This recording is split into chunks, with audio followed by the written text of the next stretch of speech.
And I want to thank you all each and every week.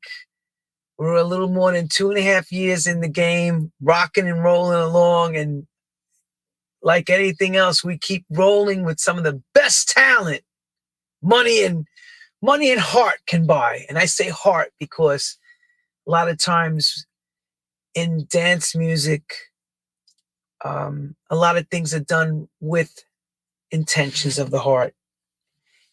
Not everything is meant to be a money exercise. And we do things because we believe in it or we want to keep the cause going. So, welcome to True House Stories. I am Lenny Fontana coming out of New York City.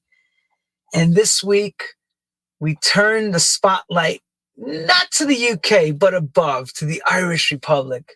And I have to say, some of the most wonderful people I ever met in my life came from Ireland. In the club scene, to say this in the club scene, even more so, because I remember coming home and telling my Irish friends that were into Van Halen and Creedence Clearwater Revival and the Beatles, that I went to play this music called house music in a place called Cork. And they were like, get the F out of here. Us Irish love rock music. And I remember telling them this back in the early 90s when I went there. I didn't expect to walk into an Irish club and get the love and respect for what we're doing across the ocean. And this gentleman created a big part of that in a town called Cork, okay, with his partner Shane, Greg Dowling. And when I came to Ireland to actually spin, and this is the early 90s, it was in this bar hotel with a second floor where they had the club, if I remember correctly. But if I'm wrong, he will correct it, because if you see the pictures, you'll see it has the steeples that have, it looks like an attic area. But man, what an experience to play. I do remember every record I played, the crowd going nuts. And these guys helped that along each and every week, championing all the American, all the Italian house records. They were just, keeping everything going. From that point, okay, they actually opened up a record shop, and we're going to go into all that, and created a production team called Fish Go Deep. Everybody says Fish. Where the hell they get the name Fish Go Deep? Well, they're going to tell you that too when they come on, when Greg comes on in a moment. But let's not stop there and help make one of the most synonymous tracks in modern house music. Okay, Curing the Cause around 06, and getting Dennis Ferrer involved on the remix made it even to another level. But the production itself was super tight. It was a very well-respected record. And these guys haven't stopped from there.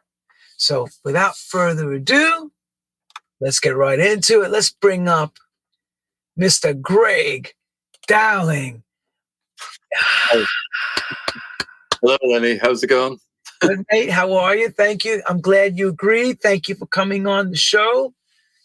Of course, people want to know where your good-looking partner is, Shane, but I'll let you tell them. They're probably asking. I love Shane. He wasn't around, so.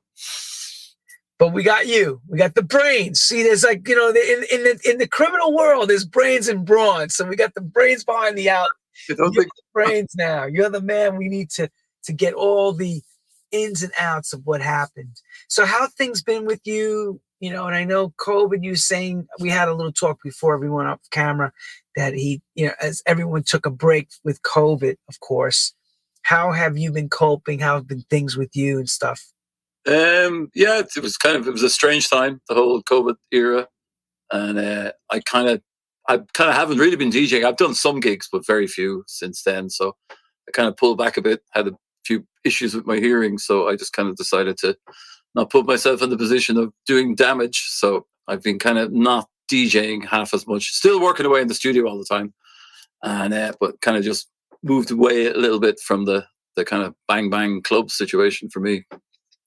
So, how long would you say you've played in nightclubs? You know, if you wanted to put Um, I think I started DJing maybe 86, maybe 85. Did a few kind of, was doing a few gigs like at kind of parties and kind of supporting bands and things like that. I think my first gig was supporting the Golden Horde in the Art College. They're a Dublin kind of punky band, supporting them in the Art College here in Cork City. That was my first gig. And then I kind of, did a few other things, small things, and then started running my own little night, which I don't know, I think it may have been 86. I'm not sure. A night called the Tance Club. And it was with some of my friends who were in the art college. So we used to kind of show films and play all sorts of different types of music. So that was my kind of into DJing. Now, bearing in mind, like back then, DJs were like rough fellas in the corner over there somewhere, like who you threw a few quid to and they played some music. So it was way before all of this. What's happened now? Well, that's the thing, and back in the time when this international, well, I'm not going to say superstar thing happened, just international gigs where, people were being brought over for tours.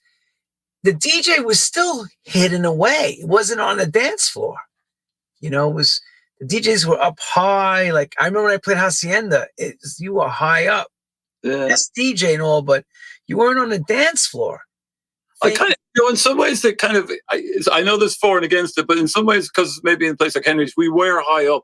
You were kind of not slightly removed, so you just concentrated on your job, and you just kind of got into the totally into the music. Now I know there's a lot of things that's nice when you're right beside the people, but there's for and against both of those things now, I think. Yeah, it seems like now the DJ is the entertainment in a sense. Before in the DJ box than on the dance floor. Right. He was the DJ in the background. He was like the Wizard of Oz behind the curtain. Now he's on the dance floor. He's touching everybody, like this. But hey. It's just changed. Yeah. Here's the thing, guys. It's guys like this man right here that, they were bringing DJs over on the strength of the productions that they were playing. There was no way to hear DJs like on a YouTube back then. There was none of that type of stuff. You had to just go with your gut, hope this guy can be really good or not, or maybe you heard a mix, but you really didn't know what you were dealing with till the DJ showed up for the first time. Am I right in that case? Big time. Yeah, big time. Sometimes, I mean, I don't think we ever, in all the years of booking different production or different people on their productions, or maybe through the agencies who would have kind of given you a heads up or maybe sent you tape. Most of them were really good, Rarely you came across somebody who was terrible, I think maybe if they were making that kind of music, you kind of reckon they were going to be a great DJ as well. I've heard some that were great producers and they just didn't cut it when it came to playing records. But maybe. Yeah. It's not all the time. Most guys now, if you stick to it, look, back then you had to go on your gut. Now you can be prepped up with YouTube tutorials on everybody's sets. You have all that information in front of you to know where you're going to play, what the people are into. Back then, you have to go with your gut feeling, It's just different times. Things were simpler, but also you had to do a little more research about how you were handling yourself back then. Well, you could have probably, back then, if you were getting it through one of the agencies, they probably would have, given you a heads up and said, listen, this person's really good, or this person, well, maybe not for you. So, generally, you'd had some kind of way in that you weren't kind of getting to somebody terrible, and you're kind of going, oh God, they can't do it. But in some ways, remember back then there was a lot of producers who weren't DJs really; they just made the music, which is interesting. Yeah. Now, all of our listeners know you, and of course, I know you know this gentleman. He's no longer with us on this planet Earth, Frankie Knuckles, right? Yeah. You know how wonderful Frankie Knuckles is as a DJ, right? And you know the music he plays, right? So I'm going to use this example before we get into the first question. To the best of my knowledge, if I remember correctly, this was in Italy. Frankie started playing his Frankie sound. And 25 minutes or maybe 30 minutes into the set, the promoter comes up to the console and says to Frankie, please stop. Please stop. They take Frankie off and they put back on the resident DJ. Frankie, who's a fabulous DJ. Could you imagine that? And Yeah. why? Everyone's probably asking, why would you do that to Frankie Knuckles? Because they felt the music wasn't techy enough. It wasn't hard enough for that Italian crowd. So the owner and the promoter got very stressed and they pulled Frankie Knuckles off. And I remember that story like it was yesterday. This is in the mid-90s it happened. I mean, I was like, if you think it couldn't happen to the best of you, it happens. Mm-hmm. And Frankie to me is a demigod. You know, he's worshipped by many. He's a wonderful person. He was one of the best DJs I've ever known to play in this game of house music. But yet, the Italian promoter said, please stop. Please, basta. Basta, Frankie. Please, basta, basta. They paid him. They just took him off. Frankie was like shocked. And he was like, but see? But then you see, in those kind of cases, you think that the promoter hasn't done his homework. You know? That's right. That's what I'm saying. You know what you're getting. It's happened to me over the years. You know, be playing somewhere, you know, in Portugal or somewhere, and they say, "Whoa, this is too deep. It's too deep. You have to play harder. You have to play." And you kind of go, "Oh, really? Did you not listen to the mixtapes or the show or the?" I loved it. I love the mix show, but can you change up a little bit? Right? They answer that. They answer stuff like that. No, I love what you do, but can you get it going? Can you kind of push it a bit? You're like, oh yeah, that's DJing. That's DJing, everybody. Well, let's get right into that question. I'm going to just, everybody knows I asked that one question and it works on every show. And it's going to work for us right here and right now. How does music find you as a young lad, my friend? Or you find the music? I came from quite a musical family. My mother's a soprano singer. My father played a bit of guitar and the ukulele. So I think my house was kind of full of music. So, I mean, I was used to hearing my mum singing all the time. And she did a lot of musicals, lots of Roger and Hammerstein stuff and that. And I even think I may have been on the stage with her. I can't swear to this, when I was as the baby in something or other. But I think music was just part of my life from day one. And you know, having my mother was quite a serious soprano singer, so hearing somebody that powerful in your house, the music was kind of in the kind of ether of where I lived. And then my father was really into classical music and into kind of a lot of Bach, a lot of Beethoven, and some jazz as well. So there was all those records over in the corner, a lot of classical guitar playing, actually, a lot of Villalobos and Julian Bream and all that kind of stuff. So there was kind of this was mixed in with kind of the musicals as well, you know, Carousel and, you know, Oklahoma and all that as well. So there was all that. So I think the music found me fairly quickly. Now I was receptive to it, and I became kind of interested in it. Learned to play the guitar a little bit kind of when I was about, I was about 10 or 11. So I got lessons in that and played the guitar a bit. Never really kind of got locked in and became a musician, but I can still play a few chords and that. So kind of through that route, kind of music found me, or I found it. And then I grew up in the 70s, you know, so kind of like you were surrounded by incredible music everywhere, you know. And I had some cousins who were really into progressive rock and, you know, Yes and Mike Oldfield and Genesis and all that. And at the same time, I liked all that stuff, but then I liked kind of David Bowie and all that kind of things that were happening at the same time. So that's kind of how I kind of started into the music world. And I think I remember I worked in a shop on the weekends just to make money to buy an album, you know. And you go into town the next week and buy the record. So that was the start of my kind of journey into the music. And then, God, it goes on and on and on. I just became a collector then. I think inadvertently, just started buying records and So, building a little collection. And I think inadvertently, I think the DJ's job in a way is like, have you heard this record? I mean, that's always been our to me, and I still feel it. Like when I get a new tune, I go, wow, have you heard this? And that that was the beginning of it. You'd call around to your friends and say, listen, have you heard this record? Have you heard this record? It's fantastic. And you become a collector. So I kind of, it never seeing it as any kind of career or kind of anything that would happen. It was just something that I loved. what was the plan around the dinner table for as far as, hey, son, what are you thinking about doing? There was a lot of talk about that, and I think he wouldn't have had the best relationship in the world with my father, and it didn't go well a lot of the time because he couldn't see where I was going, and his men of that generation were kind of couldn't figure me out because I wasn't locked down into any particular idea. I was a bit kind of I didn't know what to do really. I didn't want to go to college. I didn't want to do those things.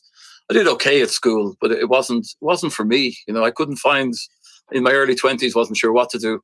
Well, let me ask you, you mentioned your mother was into the Broadway stuff and the carousel and that music. What occupation was your father into? He was an electrical engineer. So Okay, perfect. He went to kind of college and things like so. Like he had a good education, a very well read man. And I understand why he's asking. so he was looking at me going, well, like, what are you doing? Like he's asking, are you going to play the guitar in the corner with the box open to get money thrown in it? Is that what he's? I don't know. He was just, he couldn't figure it out, and I suppose I couldn't figure it out either. So I didn't know where I was going. Especially when you're not sure, you didn't have any particular thing. So I just kind of kept going with the music, and he kept looking at me. well, son. Well, at that time, now you're talking about collecting records. What were you collecting in those days in the 70s? Albums. So was it more on the rock side, or were you doing big time? I got like I was into kind of Yes and Genesis, Mike Oldfield, some of the kind of Billy Cobham and the Mahavishnu Orchestra kind of started bringing me towards the kind of crazy jazz stuff, and John McLaughlin, and kind of got into that kind of complicated. Overly, I mean, I suppose a lot of people would call it overly complicated music. And then kind of bit by bit as the kind of punk thing, 76, kind of the whole punk thing kicked off.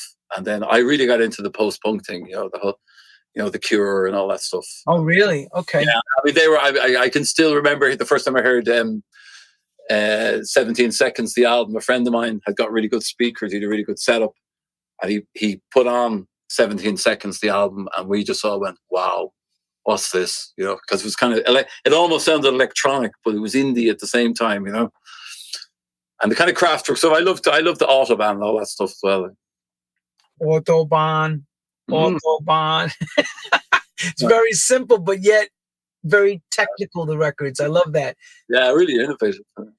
So in the times that you were growing up at that time, there was no like disco scene in Ireland yet, right?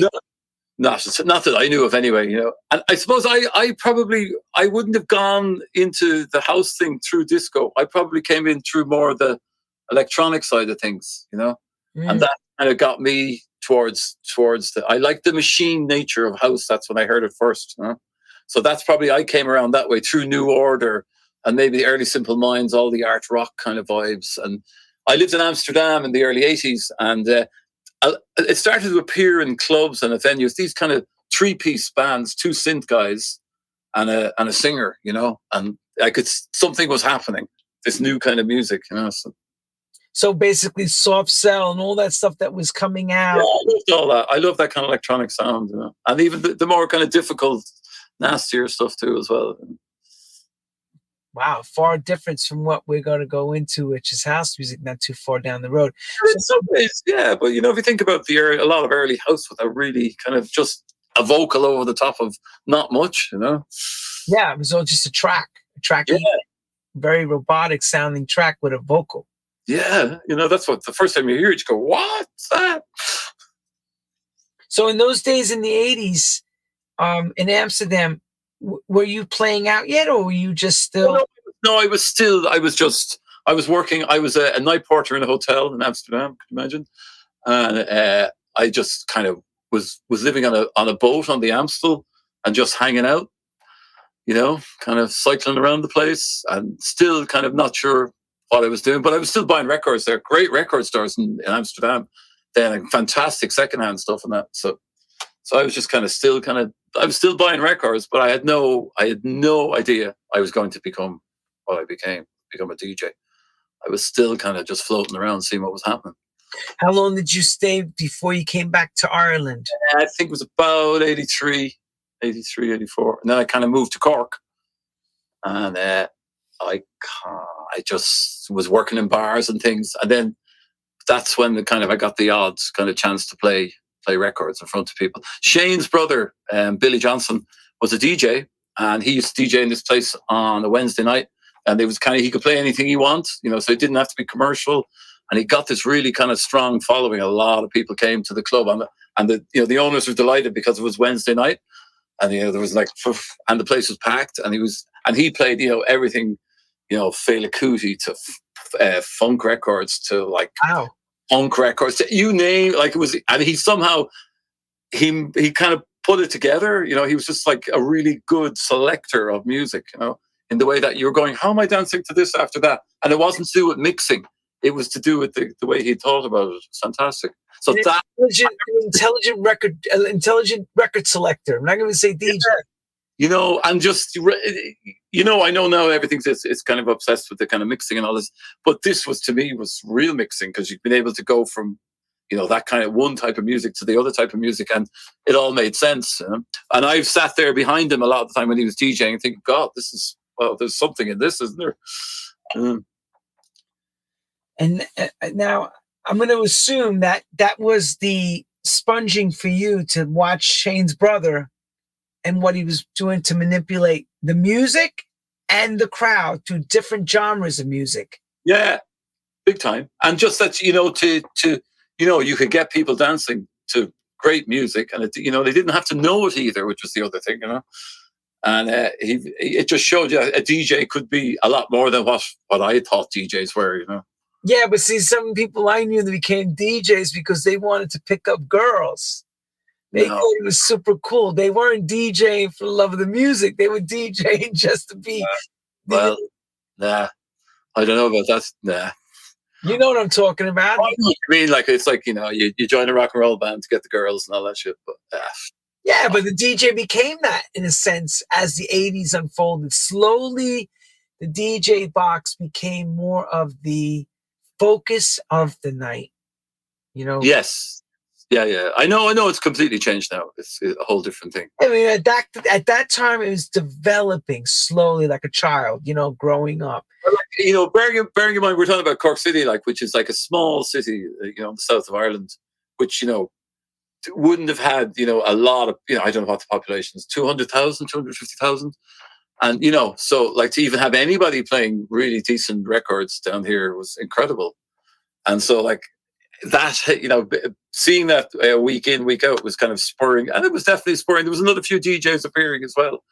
And it only takes one little thing like that to kind of start to change people's perception of music and what could be done from a DJ box. So let's talk about something that, you mentioned, because this is when you're breaking ground. You're starting a night like his brother did. How did he get people to get down there to know what he was doing? You know what I'm saying? Well, he had a big group of friends, and he used to make mixtapes, the tape, and then pass them around, and then people would copy the tapes, and that's how I think the music got out there and got people going, And there was just a big gang of people he knew as well, which was always helpful. Get your friends in first, Yeah, because today you do you set up a Facebook page. Oh yeah, that didn't exist back then. Everything was word of mouth back then. Word of mouth, but I suppose Facebook is just another word of mouth thing. Only it's just much more immediate. But back then, you'd meet somebody, they go, "Oh, were you there on Wednesday night?" And they go, "Oh yeah, that was really good." And and then bit by missed it. When it's not being shoved down your throat and you find the thing yourself, it's always great. It's like, dude, you don't know. Wednesday was like such and such was hanging out with us, and it was off the hook. There's something going on. There's action. So that gets people's interest up. Damn it! I missed this. I gotta go. Yeah, you know yourself. Yeah. So on the timeline, so now we're back. We're in Cork. In Cork, 80, whatever, 85, 80. I think 86. I may have done a few kind of support gigs and a couple of things. I still had no idea, by the way, absolutely no idea what I was doing. I just had some records and kind of tried to figure out. There was no mixing involved. It was just one record stopped, another one came on. Yep. I was trying not make it too to break too bad or anything, and make sure the next one came on straight away. And then bit by bit, learn to on the job. On the job training, everyone. On the job training, one gig. You can practice for fucking 20,000 days at home, but like one gig will sort a lot of things out straight away. Well, that one doesn't work anyway. Or yourself, people be practicing mixes all day at home, and then they play them live, and everybody goes, "Don't think so." Yeah, right. And then that was kind of the start of it for me then. Or records you didn't make an impact became the big ones of the night. Yeah. It's always one or the other, So now we're into the 80s, we're coming into the 90s. And we're kind of 86. I did that night. I think it's a place called the Lacey House. Anybody from Cork will know it. But it was on the top floor of it. And I used to get, I think it was on a Thursday or Friday, I can't remember, maybe about 60 people, 70 people. And they paid in to see me, And again, all the friends, the usual story. And I was playing, everything from the Sugar Cubes, the Jesus and Mary Chain, early hip hop, anything, anything I thought was good, I was playing it. And we're showing these funny little films, and all this kind of stuff. And that was my first kind of night. And then I did a club then. It was a kind of upstairs place, and this run by Dominic O'Keefe. And he had a couple of commercial clubs in the city, but he had this place upstairs that was kind of New York, kind of loft kind of vibe. Oh. And he had a decent sound system in it. And he asked me to come over and play on a Thursday night. And I got a Thursday night going. And that was the kind of start of the whole, that's when things started to change. And then around then I asked Shane, I knew Shane was collecting records and he had music. So he used to come in and play with me in the early days in this place called Reds. It was called REDZ. So that was kind of the start of our partnership. Wow! So let me show a picture. Look how young this is in the 90s already. Yeah, this one is just when we started. I'd say in Sir Henry's. Yeah, we look pretty young, don't we? Yep. Shane was in school when he started with me, actually. So. He was still in high school. I did the Thursday. No, in before it was high school. I suppose. Yeah, he had to go home early to get the bus because so it was kind of strange, but that's the way it was. Hey, you know what? You made it work. Totally. So now you guys are DJing together, right? Yeah. So back late 80s. I was in Henry's. Maybe the guy who owned Henry's was a rock club, so it was always a rock venue. It was very well renowned. And the guy who ran that, Sean O'Neill, asked me would I come over, try a night over in Sir Henry's. So I went over, and the Thursday night I played, the first night I played, there was like 500 people showed up.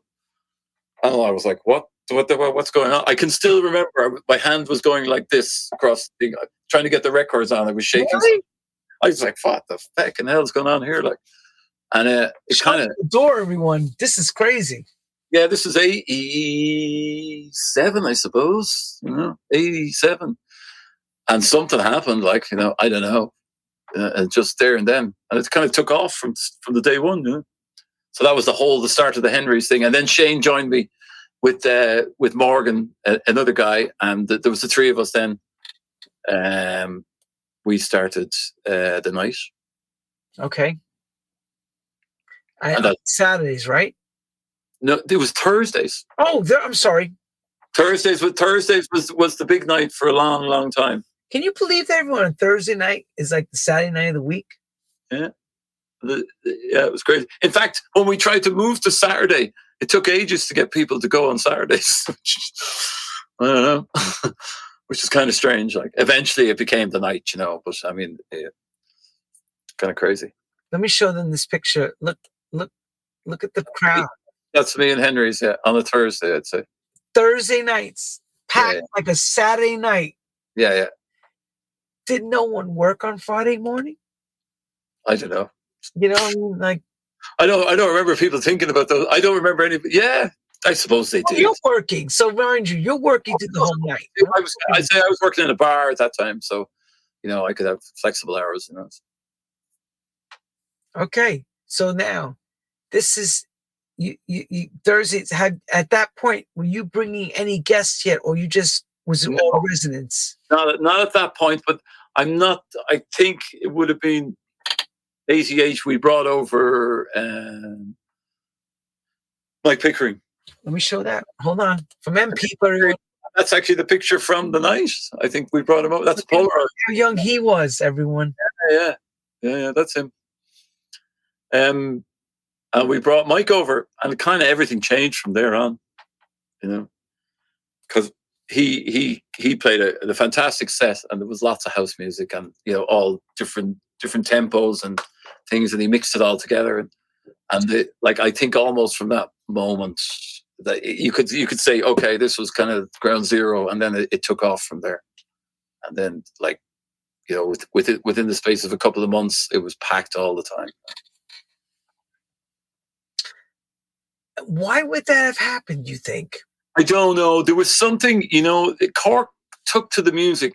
I don't know. They just, it was, first of all, it was a mixture of people. There was people from all over different kind of parts of the city, and they just took to the music so quickly. It was like, whoa, they got this straight away, and I suppose you're mixed with it. It's a musical revolution on our kind of right in front of us. New drug, ecstasy had a huge, bearing on the whole thing. Little blue pill, everyone. Please search for part 2 of this podcast on the platform you're watching or listening to. And please do not forget to follow us.